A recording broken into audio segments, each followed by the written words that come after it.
میخوای بدونی کدوم خودروها مشتری دارن ولی خریدشون مثل عبور از میدان مینه. یکی خرجش بالاست و یکی گرونه و نقشه‌بندیش پایینه و یکی هم بازارش ضعیفه و کسی سراغش نمیاد. تا آخر ویدیو با من همراه باش، چون اگه این رازا رو ندونی ممکنه پولت رو هدر بدی و گرفتار یه انتخاب اشتباه بشی. چرا دنا پلاس توربو نخریم؟ موتور توربو شارژرش دوست صمیمی شماست تا وقتی که خراب نشه. اگه فیلتر هواش تمیز نکنی یا بنزین معمولی بهش بدی، توربوش مثل یه بچه شیطون شروع میکنه به جیغ زدن. دود آبی یا سفید میده و قدرتش کم میشه. خلاصه همون لحظه ای که نیاز به سرعت داری کرک میخوره و شما فقط نگاش میکنی. دوم، گیربکس و شتابشه. شتاب شاید فردا. گاهی شتابگیری دنا پلاس توربو شبیه امتحان آخر ترمه. میگه یکم صبر کن، شاید امروز جواب بده. گیربکس و موتورش گاهی با هم هماهنگ نیستن، انگار که یه رقص دو نفره بدون موسیقی رو اجرا میکنن. سوم، سنسورها و سیستم الکتریکیشه. سنسورها هم بازی در میارن. سنسور درب، سنسور پدال ترمز، سنسور میتسوپاپش هم گاهی تصمیم میگیرن استراحت کنن. نتیجه چی میشه؟ در بسته نمیشه، پدال گازش حرف گوش نمیده و موتورش هم با شما قهر میکنه. چهارم، تعلیق و فرمان دنا پلاس توربوه. صدای کلیک پولوساش همدم شماست. وقتی دور میزنی صدای کلیک میاد، انگار پولوساش به شما سلام میکنه. البته کمی هم اعصاب خورد کنه، گاهی فرمونش میلرزه و شما فکر میکنی وارد زمین لرزه شدی، نه فقط رانندگی بکنی. مصرف سوختش مثل دوست شمایی که همیشه گشنه است. انژکتوراش گاهی کار میکنن و گاهی نه. نتیجهش دنا پلاس بیشتر از دوستتون آب میخوره.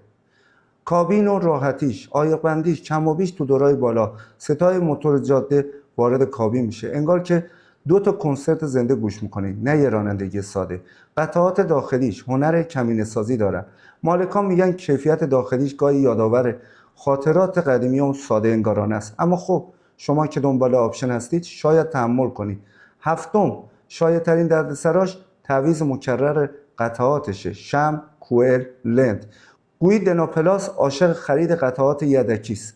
سیستم ترمزش بعد از تعویض لنت کالیبراش هنوز صدا میدن، انگار میخوام بگن که یادت نره من هنوز اینجام. قطعات یدکیش کمیابه. مالکان میگن قطعات یدکیش مثل گنجینه مخفیه، برای پیدا کردنش باید ماجراجویی کنی.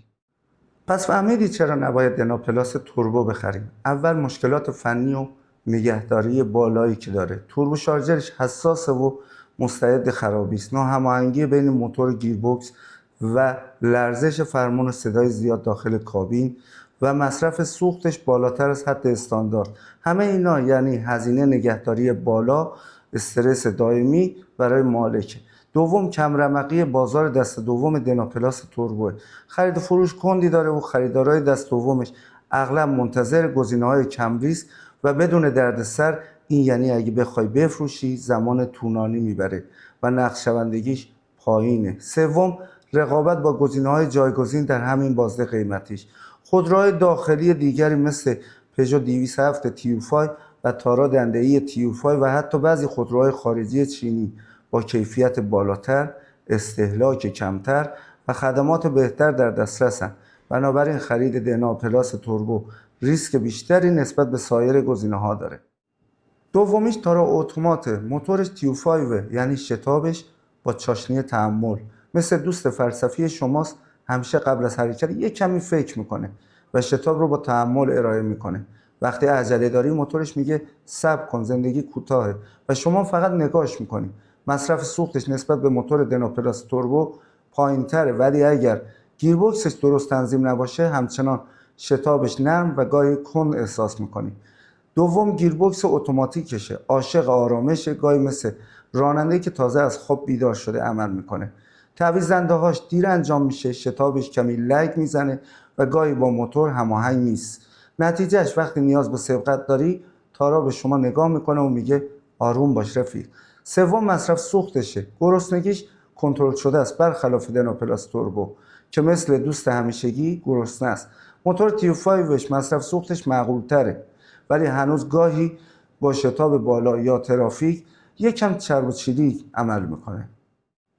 قبل از اینکه سومین ماشین رو بگم، اگر این ویدیو به دردت خورد و نکاتش برات مفید بود ممنون میشم ویدیو رو لایک کنی و این ویدیو رو برای دوستت هم بفرست تا اونم گرفتار اشتباهات خرید خودرو نشه و کانال رو سابسکرایب کن و زنگوله بغلیش روشن کن تا هیچ نکته تخصصی و طلایی خودرو رو از دست ندی.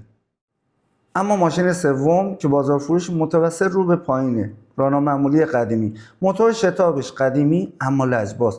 موتور رانا معمولی مثل دوست پیر و عاقلی که آروم و محتاط حرکت میکنه، ولی گاهی اونقدر دیر تصمیم میگیره که شما بهش میگی کمی سرعت هم بده. شتابش نه انفجاری نه هیجان انگیز تو سبقت یا تو ترافیک سنگین یکم چالش ایجاد میکنه.